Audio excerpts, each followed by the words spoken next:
Um pastor evangélico de um pequeno rebanho chegou à sua igreja animado, estava muito motivado para fazer o culto. A hora ia avançando, os irmãos não chegavam, estava tudo atrasado. Depois de 15 minutos de atraso, entrou 2 jovens na igreja. Mais 20 minutos, entraram 3 crianças e ele resolveu começar o culto com aqueles 5 irmãos. Ao decorrer da reunião, entrou um casal que se sentou nos últimos assentos da igreja. Quando ele estava fazendo a leitura da Bíblia para a pregação da noite, entrou um senhor que estava sujo e tinha na mão uma corda. Desapontado, sem entender o porquê de tão poucas pessoas no culto, o pastor conduziu o culto animado e pregou com dedicação e zelo.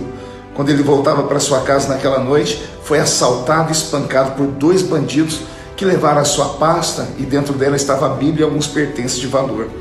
Enquanto a sua esposa fazia os curativos das feridas já em casa, ele descreveu aquele dia como o dia mais triste da sua vida, o dia mais fracassado do seu ministério, o dia mais infrutífero da sua carreira ministerial. Passados 5 anos, o pastor resolveu compartilhar essa história com a igreja. Quando ele estava terminando de contar a história, um casal de grande referência na congregação interrompeu o pastor e começou a falar: "Pastor, aquele casal que sentou no fundo da igreja naquele dia éramos nós. Estávamos à beira do divórcio e naquela noite decidimos colocar fim ao nosso casamento, mas primeiro resolvemos entrar em uma igreja e deixar por lá as nossas alianças, e depois cada um ia seguir o seu caminho. Mas após a sua pregação, desistimos do divórcio, porque a sua pregação falou ao nosso coração e hoje estamos aqui com a família restaurada." Enquanto o casal falava, um empresário bem-sucedido que congregava lá e ajudava o ministério da igreja acenou pedindo oportunidade para falar. E ele disse: "Pastor, eu sou aquele senhor que entrou sujo com uma corda na mão. Eu estava à beira da falência, perdido nas drogas, minha família toda estava dispersa, minha esposa e filhos tinham ido embora de casa por conta das minhas agressões, e naquela noite eu tentei o suicídio, só que a corda arrebentou. Quando eu fui comprar outra corda, eu vi essa igreja aberta, decidi entrar aqui dentro mesmo sujo. Naquela noite a mensagem atingiu meu coração e eu voltei para casa com ânimo para viver, e hoje estou livre das drogas, minha família voltou para casa e eu me tornei um empresário de sucesso." Lá na porta da entrada, um diácono gritou: "Pastor, e eu era um daqueles 2 ladrões que o assaltaram.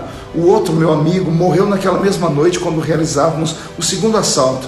Naquela pasta do senhor tinha uma Bíblia e eu passei a ler a Bíblia todos os dias de manhã quando eu acordava. Depois, tocado pelo Espírito, vim a esta igreja e me converti." O pastor ficou em choque, começou a chorar junto com a congregação. Afinal, aquela noite que ele considerava ter sido um fracasso foi uma noite de milagres. Lições dessa história: exerça o seu chamado com dedicação e zelo, independente do número de membros que você pastoreia. Dê o seu melhor todos os dias, pois cada dia você é um instrumento para a vida de alguém. Nos dias mais ruins da sua vida, alguém ainda pode ser atingido e você ser bênção na vida dessa pessoa. O dia que você considera como o pior dia da sua vida, o dia mais infrutífero da sua história na terra, pode na verdade ser o dia mais produtivo no mundo espiritual.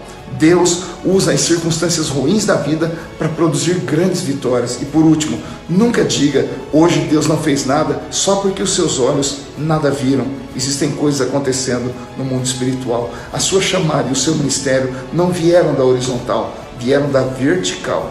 Quem te chamou foi Deus, e quem chama, cuida. Um abraço.